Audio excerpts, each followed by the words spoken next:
अस्सलामु अलैकुम वरहमतुल्लाहि वबरकातुहू। बिस्मिल्लाहिर्रहमानिर्रहीम। नहमदुहु व नुसल्ली अला रसूलिहिल करीम व अला आलिहि व अस्हाबिहि अजमाइन। अम्मा बाद। मोहतरम भाइयों, बुजुर्गों, दोस्तों, आप लोगों की तरफ से बार बार ये तकाज़ा किया जा रहा था कि मुफ्ती साहब आप फ़लस्तीन के मसले पर कुछ बोलते क्यों नहीं हैं। जिस तरह के हालात वहाँ पे अभी फ़िलहाल चल रहे हैं, आपकी तरफ से उस उन्वान पे एक भी वीडियो चैनल पे अपलोड नहीं किया गया। यहाँ पे मेरे आप सब लोगों से कुछ सवालात हैं। अगर आप मेरे उन सारे सवालात के जवाबात दे देते हैं तो मैं ज़रूर इंशाअल्लाह आप लोगों को उस उन्वान के ऊपर एक तफसीली वीडियो अपने चैनल पे अपलोड कर दूँगा।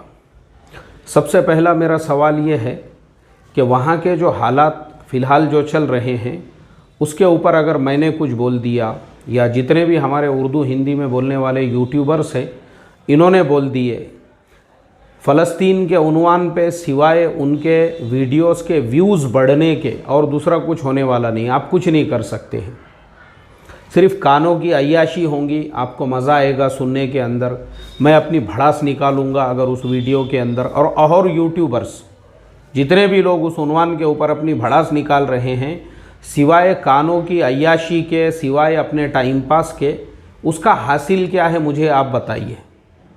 आपने प्रैक्टिकली उनके लिए क्या किया? जो करने का काम है आप उनके लिए दुआएं करो, लेकिन दुआएं भी वो करो जो आप अकेले में अपने घर के अंदर। अब मैंने जुमा के दिन जो है नफल रोज़ा रखा। मैंने मेरे घर में भी कहा, मैं बोला भाई जिसको भी नफल रोज़ा रखना है वो रखो।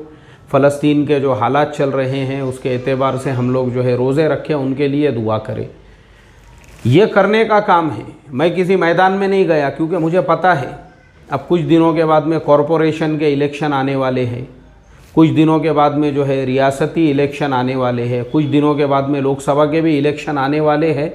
और चूँकि हमारे ज़मीर मुर्दा हो चुके हैं तो हम ये चाहते हैं हर मुद्दे से हम अपना पॉलिटिकल फ़ायदा कैसे उठा सकें। वो लीडर्स जिन्होंने 5 सालों में कुछ भी नहीं किया, ना जिन्होंने अपने एरियो में ढंग के रोड बनाए, ना रास्ते बनाए, ना ड्रेनेज के सिस्टम को सही किया, ना उन्होंने लोगों के लिए हॉस्पिटल्स खोले, ना उन्होंने लोगों का कोई काम किया। जिस इलाके के अंदर पहले रोड रास्तों पे गटर थे, अभी भी वहीं पे गटर ही है, वहाँ पे कोई जो है डेवलपमेंट नहीं हुआ, ना लोगों का लाइफ स्टाइल चेंज हुआ, ना वो एरिया तब्दील हुए। 5 सालों में उन्होंने कुछ भी नहीं किए, लेकिन अब उनको एक मुद्दा मिल गया है फ़लस्तीन।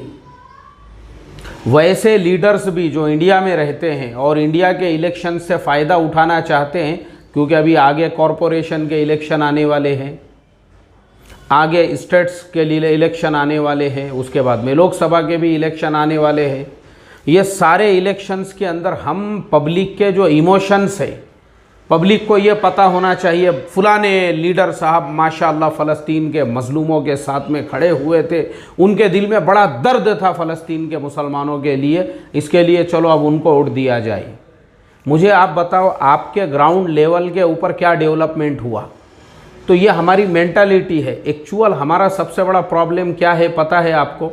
हम सियासत को नहीं समझते हैं, हम पॉलिटिक्स को नहीं समझते हैं। हालांकि हम भी पॉलिटिक्स करते हैं, मगर कहाँ करते हैं?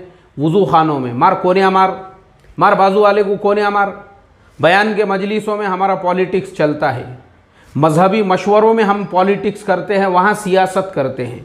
लेकिन ये जो इंटरनेशनल पॉलिटिक्स है और जो हमारे गली मोहल्लों के अंदर जो होने वाला पॉलिटिक्स है सियासत के नाम पे, उसका शुऊर भी नहीं है हमको। ये सिर्फ सियासत है, ये सिर्फ पॉलिटिक्स है कि मुसलमानों को ये बताया जाए कि हम मुसलमानों के बहुत हमदर्द है, हमारे दिल में ऐसी हमदर्दी कूट कूट के भरी हुई है, हम मजलूमों के साथ में खड़े हुए हैं। ये सिर्फ मजलूमों के नाम पे पेट भरने वाले लोग हैं। जैसे हमारे मौलाना यूनुस साहब रहमतुल्लाह अलैह एक जुमला बोलते थे, बोले दुनिया में नारा लगता है अमन अमन अमन, और अमन के नाम पे लोग अपना पेट भरते हैं, उसके अलावा कुछ नहीं करते हैं। सेम टू सेम यहाँ पे भी यही चीज़, लोग फ़लस्तीन के नाम पे सिर्फ अपनी सियासी रोटियां सेकने में लगे हुए हैं, और जो यूट्यूबर्स हैं वो अपने व्यूज़ बढ़ाने के अंदर लगे हुए हैं। उसके अलावा आप उनके लिए क्या कर सकते हैं मुझे आप बताइए। लोग इजराइल को गालियां दे रहे हैं। अभी यही हमारे कोंडवा एरिया के अंदर जहां मैं रहता हूं, मीठा नगर कोंडवा में, जहाँ पे मेरा ऑफिस है, वहीं पे रोड के ऊपर कुछ लोगों ने इजराइल के जो झंडे हैं उसको रोड के ऊपर चिपकाए, उन्होंने स्टिकर बनाकर, और वो स्टिकर जो है पूरे रोड के ऊपर इजराइल के झंडों के जो है चिपकाए गए। उसके ऊपर से लोग गाड़ियां वगैरह लेकर जा रहे थे, आ रहे थे। वही चीज़ कोई एडवोकेट साहब है, उन्होंने 3 पुलिस स्टेशन में उसके अगेंस्ट में कंप्लेन फाइल की है। लश्कर पुलिस चौकी में, कोंडवा पुलिस चौकी में, वानौड़ी पुलिस स्टेशन के अंदर 3 जगह पे उन्होंने उनके अगेंस्ट में कंप्लेन फाइल की है। और अब तक की रिपोर्ट, अब तक की, यानी जो वीडियो में रिकॉर्ड कर रहा हूँ, अभी मेरा वो शागिर्द जिसने मुझे जवान फिल्म की स्टोरी आकर सुनाया था, उसी शागिर्द ने आके वही मुझे ये सारी खबरें सुनाते रहता है, मार्केट के अंदर क्या चल रहा है और कहाँ किसके ऊपर जो है, कहाँ पे कौन सा कंप्लेन दर्ज हो गया है और कितने लोगों को उठा के लेकर गए। तो वही मेरे शागिर्द ने मुझे बताया कि मुफ्ती साहब अभी 8 लोगों को वो झंडे, जो फ्लैग था इजराइल का, ज़मीन पे चिपकाने की वजह से उन्होंने जो है पकड़ के लेकर चले गए। मुझे आप बताइए उसका फ़ायदा क्या है। वहाँ पे अगर हम देखेंगे तो इजराइल के साथ में अमेरिका का प्रेसिडेंट आ गया, उनकी हौसला और उनकी हिम्मत बढ़ाने के लिए। वहाँ पे यूके का प्रेसिडेंट आ गया वहाँ पे उनके साथ में खड़े होने के लिए कि भाई मैं तुम्हारे साथ में हूँ, ये बोलता है मैं तुम्हारे साथ में हूँ। बड़ी बड़ी ताकतें आ गई उनके साथ में, हम तुम्हारे साथ में हैं। और हम यहाँ बैठे बैठे खाली जो है मैदान के अंदर लोगों को बोल रहे हैं भाई बस दुआ करो उनके लिए, और जहाँ करने का है वहाँ नहीं कर रहे हम। हमारा प्रॉब्लम ये है एक्चुअल में, और हमको कानों की अय्याशी के लिए फ़लस्तीन के ऊपर बयान सुनने का है। भाई अब मैंने कितने भी जोश में, जज्बात में फ़लस्तीन के ऊपर अगर बयान कर दिया, मुझे बताओ मेरे अल्फाज का सिवाय अल्फाज के दरिया बहाने के और सिवाय बकवास के उसका कोई हासिल नहीं है। आपको 1 रुपये का भी उससे नफ़ा होने वाला नहीं है, और ना ही मुझे उससे कोई नफ़ा होने वाला है। कुछ ही फ़ायदा नहीं है सिवाय इसके कि हमको उस टॉपिक पे अलग अलग लोगों के बयान सुनने का है। ये यूट्यूबर का बयान सुने थे तो थोड़ा मज़ा नहीं आया यार बराबर। अरे वो अपने मुफ्ती साहब को बोलो ना, उनको भी बोलो कुछ करने के लिए। अब कमेंट पे कमेंट मैं देख रहा हूँ। प्रॉब्लम है हमारा, हमको सिर्फ क्योंकि हम प्रैक्टिकल में काम करने वाले लोग नहीं हैं। मैं आपको उसकी कुछ मिसालें देकर बताता हूँ। हमारे यहाँ सिर्फ टर्रेबाजी है, बयानबाजी है। अभी जैसे मैं आपको एक मिसाल उसकी देता हूँ। अल्लाह के नबी सल्लल्लाहु अलैहि वसल्लम की सीरत पे आप हर मजलिस में जाएंगे तो आपको बयाना सुनने के लिए मिलेंगे। अल्लाह के नबी ने ऐसी कुर्बानियाँ दी, और आप तबूक में निकल गए थे, और तबूक में जब आप चल रहे थे पके पकाए बागात छोड़ के चले गए, और आपने जो है तबूक कम से कम 1200 किलोमीटर है मदीने से। आप तबूक का जो है आपने सफ़र इख्तियार किए, और आपने बदर में आप निकल गए, और उहद में आप निकल गए, और आपके सहाबा ऐसे जफाकश थे और 3-3 दिन तक जो है वो फाक़े बर्दाश्त किया करते थे।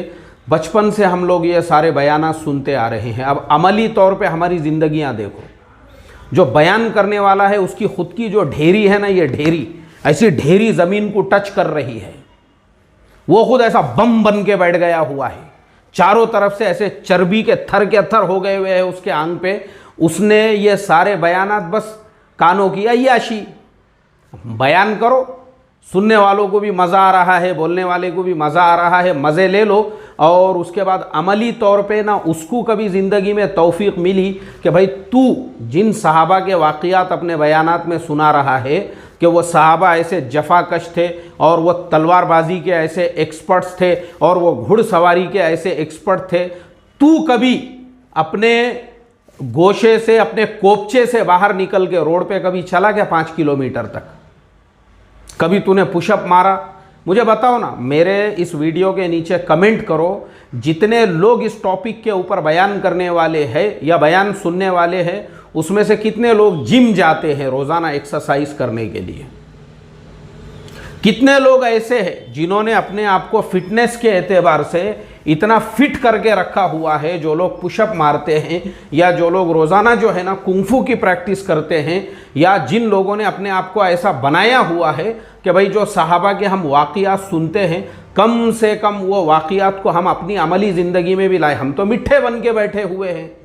जितने हमारे यहाँ पे ऐसे बयान करने वाले हैं, उनमें आपको पोट्टियों से भी ज़्यादा नज़ाकत मिलेंगी, आपा जान से भी ज़्यादा वो मिठे, वो नाजुक, ऐसे नरम नरम हाथ, ऐसे आप मुसाफा करने को जाएंगे, मिठे मामू के जैसे, आपा जान के जैसे वो बन के बैठ गए हुए हैं। उनकी ही खिदमत करने के लिए जो है पैरों पे अलग मुसल्लत है, कंबर पे अलग मुसल्लत है, खांधे पे अलग, दो चार गर्दन दबाने को बैठे हुए हैं, सिर पे अलग तेल लगाने के वास्ते में बैठे हुए हैं। ये सब तायुश है और अय्याशियाँ हैं ये, और बयानात काय के लिए है, कानों के खाली अय्याशी के वास्ते सुनना है बस, अमली तौर पे कुछ भी नहीं करना है।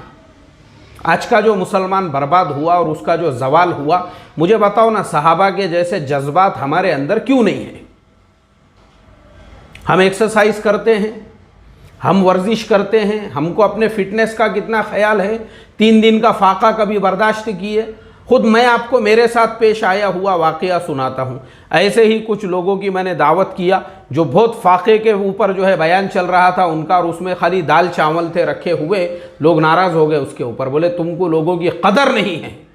मैं बोला क्यों? बोले हज़रत को तो भुना हुआ मुर्गा चाहिए और ऐसे बोकुड़ चाहिए, खुदिया मारते हुए दस्तरखान के ऊपर दाल चावल रख दिए। बोले यार तुमने, अरे मैं बोला अब भी मगरिबादी च आपने बोले थे वो 3 दिन साहबा फाका बर्दाश्त करते थे, वो काय के लिए है? खाली कानों की अय्याशी के लिए।